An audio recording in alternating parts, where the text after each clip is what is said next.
al Día.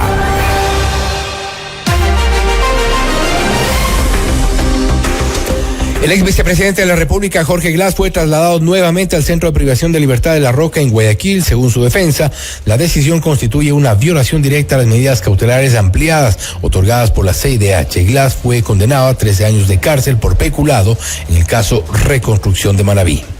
Y sobre este tema vamos de inmediato a tomar contacto con el doctor Andrés Villegas, abogado de Jorge Glass. Los 13 años de condena, y a esto se ha sumado también un pedido del gobierno de México de activar el salvoconducto para Jorge Glass, y esto por razones humanitarias. Se ha considerado tanto en la CIDH como en el gobierno de México las razones, la situación de salud, tanto física como mental, del ex vicepresidente Jorge Glass, ahora condenado con una nueva condena en el caso Reconstrucción de Manabí, esta vez a 13 años de cárcel. De acuerdo a los anuncios que ha hecho su defensa, apelarán esa decisión evidentemente y posteriormente llegarán seguramente al recurso de casación. No sé si lo tenemos ya en contacto en este momento al doctor Villegas. Doctor, gracias por estar con nosotros. Fausto Yepes le saluda desde Quito, bienvenido. Muy buenos días, Fausto. Un saludo a su distinguida audiencia. Gracias, doctor Villegas. Voy a comenzar por la parte final o lo más reciente que ha ocurrido. La CIDH ha pedido, ha hecho extensivo este pedido. Llegamos en este punto a instancias internacionales del caso de Jorge Glass. En el centro está su situación de salud física y mental. Sí, el día de ayer, la Comisión Interamericana de Derechos Humanos ha insistido en que se cumplan con las medidas cautelares que fueron ampliadas en febrero del año 2025. Mire que lo hace después de la emisión de la sentencia. Esta es una demostración de cómo el sistema jurídico internacional, en este caso la Comisión Interamericana de Derechos Humanos, un organismo que nace dentro del seno de la OEA, ve en las actuaciones de los jueces ecuatorianos unas actuaciones totalmente sesgadas. Y insiste la CIDH en que se cumplan con las medidas cautelares de febrero de este año. Entre otras exposiciones, la CIDH ordenó que el ingeniero Glass esté en una cárcel distinta de La Roca, que no puede ser otra por las condiciones que la cárcel en Quito, la cárcel número 4. En la cárcel 4. Aparte de que la CIDH dispuso también que luego de una valoración médica se proceda a la hospitalización del ingeniero Glass, cosa que tampoco se ha cumplido. Ahora bien, doctor Villegas, y usted señala esto no entonces como una coincidencia, el hecho de que se haya reactivado lo de la CIDH luego de la sentencia. ¿No es una coincidencia? No es una coincidencia, porque las actuaciones de los jueces ecuatorianos están siendo permanentemente observadas por los organismos internacionales. Es más, la CIDH constantemente le ha pedido al Estado ecuatoriano, también le pide a la defensa del vicepresidente Glass, que se informe de cómo se van desarrollando las causas judiciales. Entonces, no es coincidencia, es una reacción ante un evidente sistema judicial que toma decisiones de forma sesgada. Por ello, no es una coincidencia, es una reacción realmente. ¿Y cuál es el alcance que podría tener en este punto ya una resolución por parte de la Corte IDH? Sí, mire, una cosa es la comisión. Así es. Y otra cosa es la Corte. La comisión pide a la Corte como un organismo de antesala a los casos que son presentados en la Corte. En este caso, la comisión es la que le solicita a la Corte que ordene medidas provisionales. Hay que esperar ahora el pronunciamiento de la Corte Interamericana de Derechos Humanos, que entendemos que no va a demorar mucho, porque la solicitud de unas medidas provisionales, la CIDH no la hace con tanta frecuencia. La CIDH actúa de esta forma ante casos de inminente daño irreparable.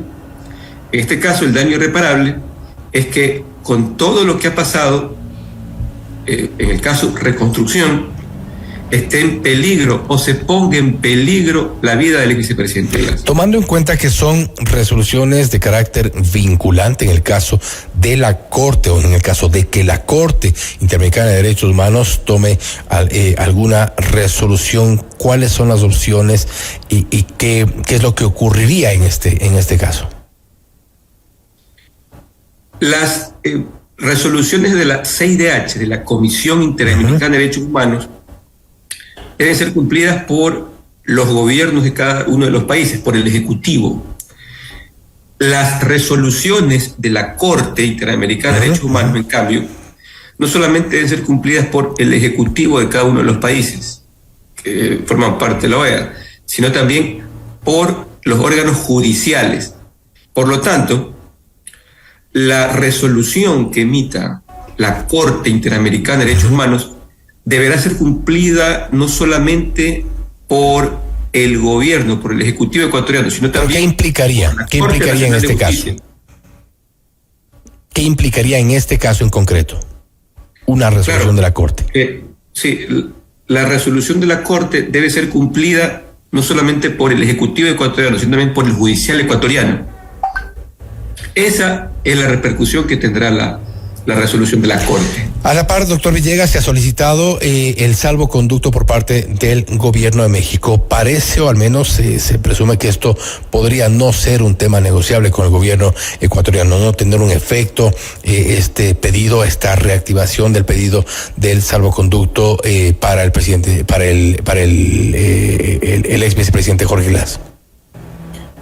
Bueno, la insistencia, porque es una insistencia también, de que de México, el gobierno de México al gobierno ecuatoriano para que emita el salvoconducto, tampoco es una coincidencia, es otra reacción, Fausto.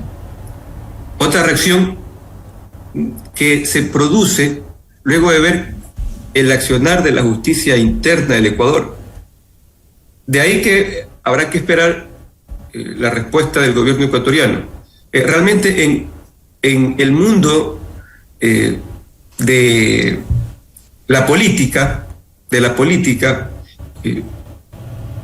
no se podría descartar no podríamos adelantarnos a que el gobierno niegue de forma categórica o conceda de forma categórica el salvoconducto. Realmente nosotros esperamos una posición racional, mesurada, objetiva del gobierno ecuatoriano. Es decir, que el gobierno ecuatoriano tome una posición racional, desligada de esta posición enfermiza en que mucha gente se encuentra inmersa, en esa posición enfermiza de dividir a los ecuatorianos en correístas y anticorreístas. Este problema del ex vicepresidente Glass va mucho más allá de esa posición tan, me parece, enfermiza que tiene mucha gente, ¿no? De que o eres correísta o eres anticorreísta. No, está en juego la misma vida de un ser humano.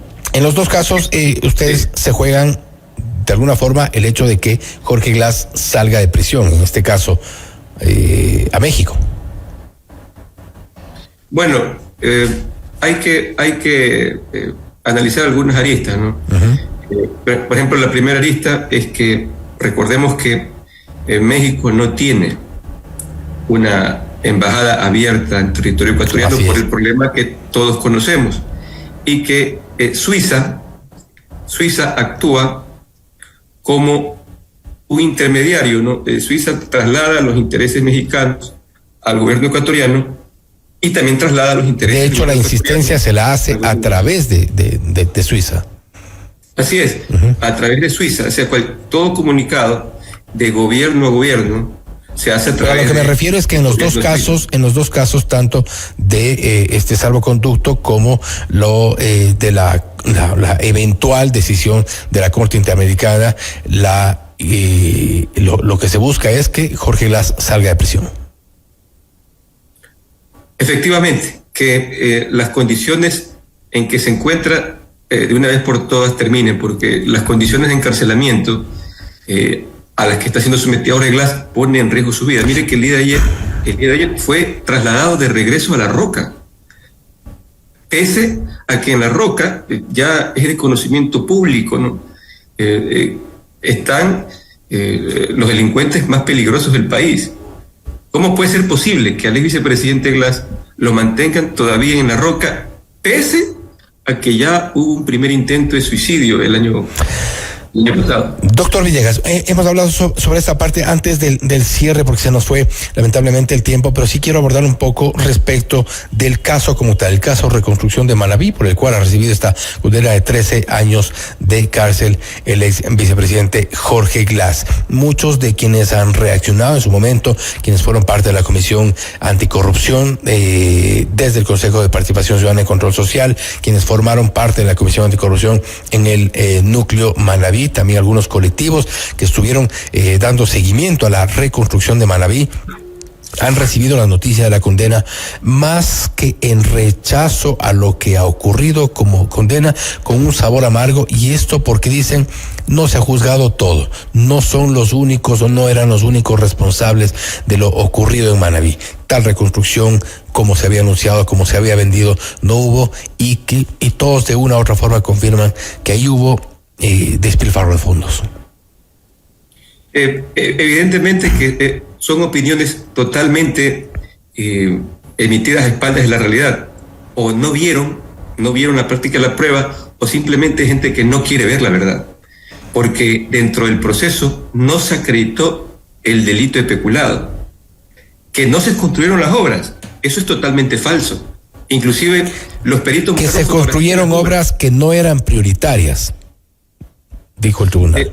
Y mire, que la tesis de que hay peculado por haber priorizado, ¿de dónde lo toma Fiscalía? De la Contraloría General del Estado. La Contraloría es la primera entidad que dice que hay indicios de responsabilidad penal porque hubo una priorización de proyectos que permitió la contratación. Ahí empezamos por una falacia, porque la priorización de proyectos no permitió ningún contrato. La priorización se hizo el 22 de mayo del 2017, cuando todos los contratos ya estaban firmados, en ejecución, y algunos por finalizarse.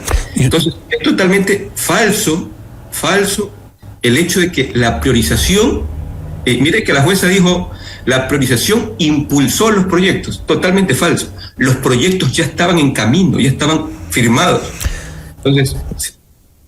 Sí, un hecho que no es aislado, y a propósito de lo que usted menciona a la Contraloría, el exdirector de la Contraloría, Patricio García, en declaraciones recientes, ha dicho 48 horas antes de que se posesione Lenín Moreno, el señor Glass, líder del Comité de Reconstrucción, se reúne en Manta y en 2 horas priorizan casi 600 contratos por 2.900 millones de dólares, obras sin necesidad. Esto es textual. El señor García, ¿no?, evidentemente le miente al país, porque él lo que dice es 48 horas antes de terminar su periodo, el periodo que terminaba y empezar con Lenín Moreno. El ingeniero Glass procedió a priorizar rápidamente contratos. Eso es falso, porque recordemos que el ingeniero Glass había sido reelecto para un nuevo periodo. Entonces, es totalmente falso intentar venderle a la gente el hecho de que la priorización se hizo con apuro. No, eso es totalmente falso. El ingeniero Glass estaba por entrar en un nuevo periodo. La jueza decía que las actas eran aprobadas entre Glass y Bernal porque ellos eran quienes mandaban en el comité. Terrible, realmente es vergonzoso lo que escuchamos. Sí, eso dijo la jueza. Escuchamos al perito. El perito transcribió lo que escuchó y todos escuchamos, lamentablemente se mantuvo en reserva la práctica de la prueba, que se constató el quórum, estuvieron 8 de 10 miembros del comité, se leyó el orden del día. El orden del día tenía el punto número 4, ratificación de la priorización de proyectos, punto número 5, aprobación de la fuente de financiamiento. En la sesión se expuso un cuadro que se mejoró a lo largo de la sesión, y ese cuadro, que fue aprobado por todos, consistía en aprobar unificadamente 2 puntos: el punto de la ratificación de la priorización de los proyectos y la fuente de financiamiento. Se aprobó unificadamente. El perito repitió varias veces: sobre ese punto unificado. Aprobado y aprobado. Y pese a la realidad, que nos vengan a decir a la cara que el ingeniero Glass y el ingeniero Bernal habían aprobado ellos solo la priorización a espalda de los demás. Eso es totalmente falso, eso es muy burdo. ¿Usted cree entonces que hay más gente que debió tener participación en esto, que al menos debería ser mencionada en este juicio? No, eso se llama la falacia del hombre paja. Es decir, estamos nosotros creyendo que hay delito de peculado y que no solamente el ingeniero Glass, sino otros deben estar involucrados. No hubo ni siquiera peculado, Fausto. El peculado consiste en abusar, apropiarse, desviar de fondos públicos por una persona servidor pública que tuvo en sus manos los fondos públicos, tuvo el poder de disponer. En este caso, el comité no tenía el poder de disponer de un solo centavo. Entonces, partamos de ese punto. No pudieron haber sido sujeto activo de peculado quienes no tuvieron el poder de disponer de fondos públicos. Y parte de estos capítulos que algunos dicen que se le ha olvidado al tribunal, a la corte o a la fiscalía en su momento es, por ejemplo, el uso de fondos para el Parque Las Vegas, algo de lo que ya se ha dicho, $8.5 millones, puente sobre el río Jama, $8.8 millones, facilidad de pesquera en Chamanga, 5.3 millones, son algunos millones de cuyas obras no se ha investigado del todo, al menos eso, a eso se refieren algunos de los colectivos, pero en todo caso, de lo que obra del proceso, hay esta sentencia, ustedes apelarán, llegarán incluso ha dicho usted, a recurso de revisión, si es del caso.